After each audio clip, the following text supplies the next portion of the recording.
Hello everyone, कैसे हो आप सब। उम्मीद करती हूँ कि आप सब बिल्कुल अच्छे होंगे, बहुत खुश होंगे, मस्त होंगे और तंदुरुस्त होंगे।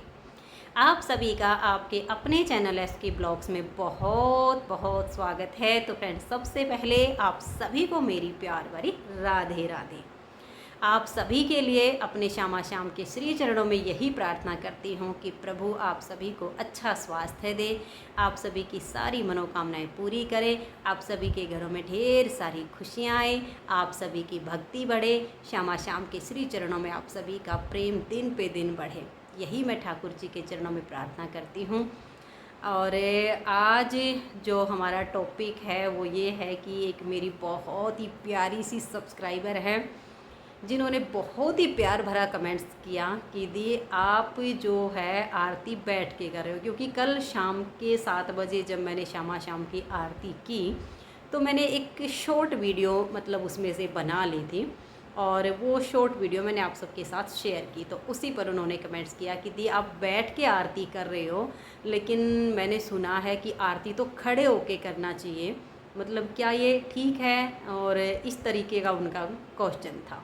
मुझे बहुत सुकून मिला कि कोई तो है मतलब जो चीज़ों को बहुत गहराई से देखता है, बहुत गहराई से जानने की कोशिश करता है कि ये कैसे कर रहा है, क्या ऐसा करना ठीक है या गलत है। तो आज मैं इसी पे आप सबके साथ थोड़ी सी बातचीत करना चाहती हूँ। तो देखिए, जब तक हम डेली किसी संत महात्मा के प्रवचन नहीं सुनते हैं, उनका सत्संग नहीं सुनते हैं, तब तक हमें चीज़ों की जो है जानकारी नहीं मिलती है।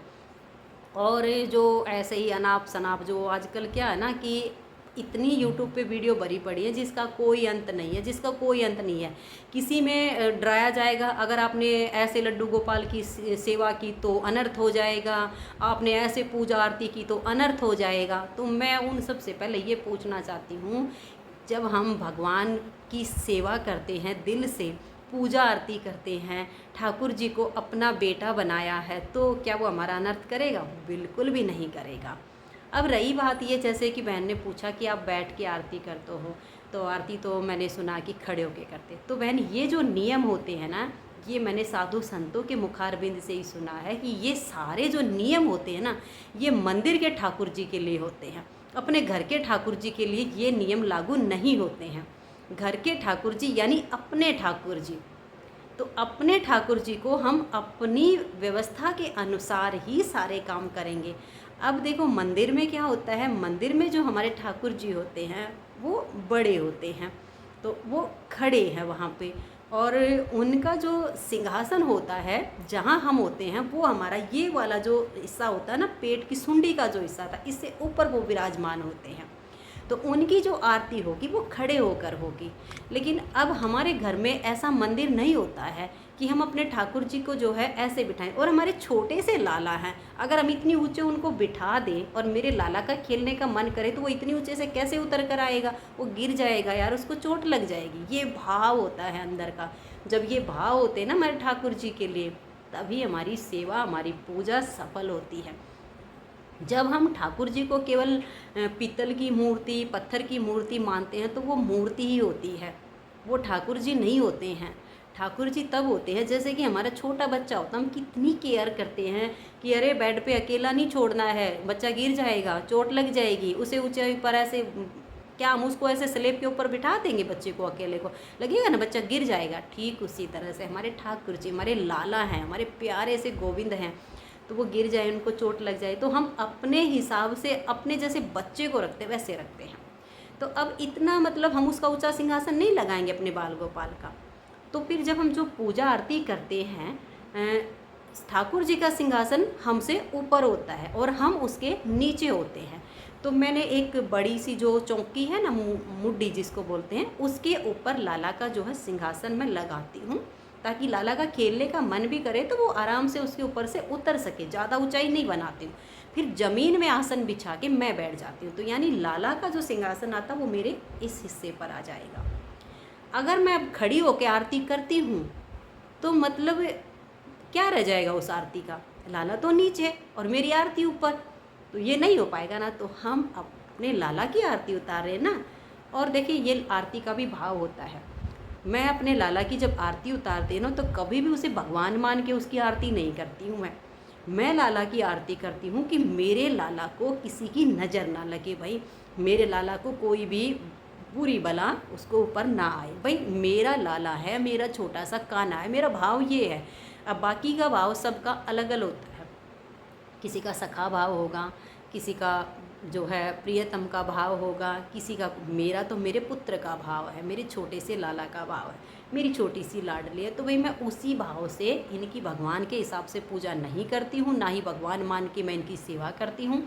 हाँ, ये त्रिलोकीनाथ है, इस सृष्टि के जगत पिता हैं ये, लेकिन मेरे लिए मेरे लाला हैं। तो मैं अपने जैसे अपने लाल की सेवा होती है, माँ एक अपने पुत्र को रखती, मैं ऐसे अपने पुत्र की सेवा करती हूँ भाई। और आरती का भी यही है, मैं तो सुबह भी आरती उतारती हूँ, शाम को भी आरती उतारती हूँ। लोग कहते हैं आरती मतलब हम भगवान की करें, नहीं, मैं तो अपने लाला की आरती इसलिए उतारती हूँ कि मेरे लाला को किसी की नज़र ना लगे भाई। बाकी सबके अपने अपने भाव होते हैं।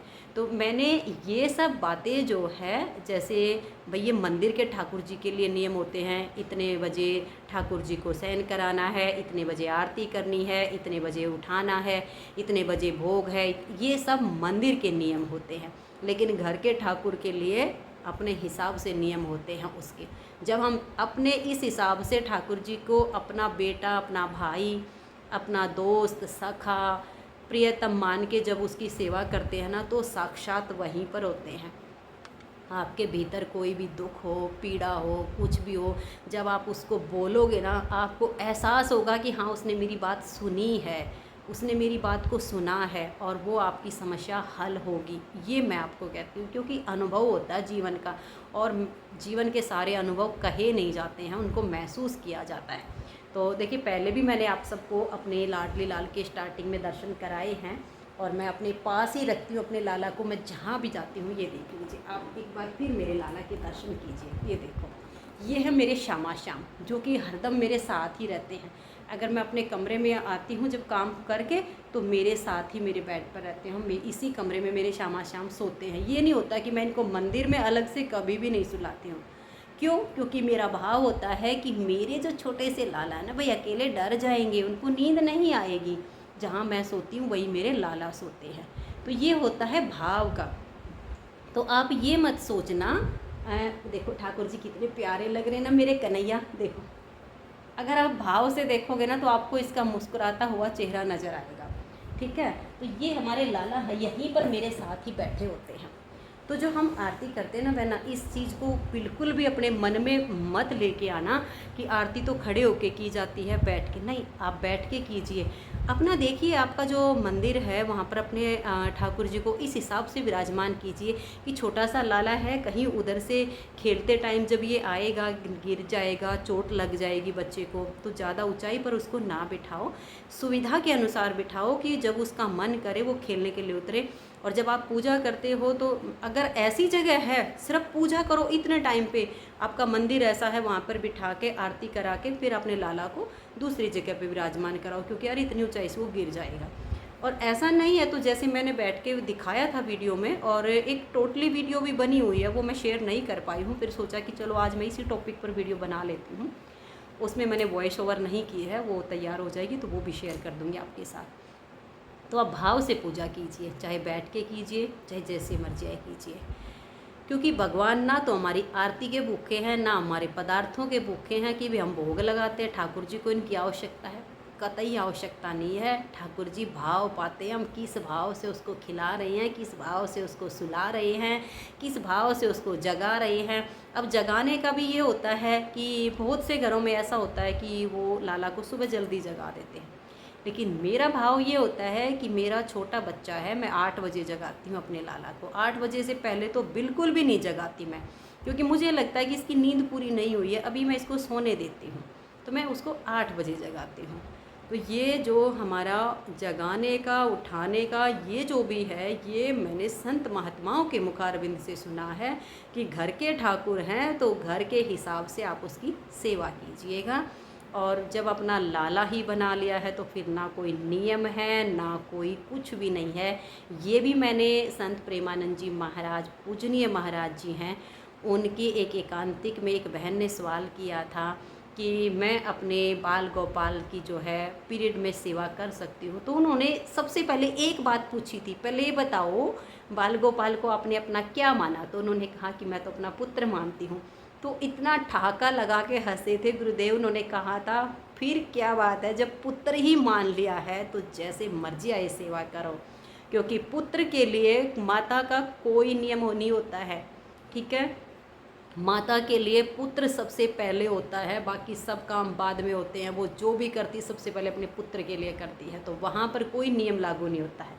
अगर आपने ठाकुर जी को अपना सखा माना है, दोस्त माना है, अपना प्रियतम माना है और कुछ संबंध आपने बनाया है, तब आपके वहाँ पर नियम लागू हो जाएंगे। जैसे कि पीरियड टाइम में आप उनके जो है नियम 3 दिन तक उनकी सेवा नहीं कर सकते, उनको स्नान नहीं करा सकते, भोग नहीं लगा सकते, वो कोई दूसरा करेगा।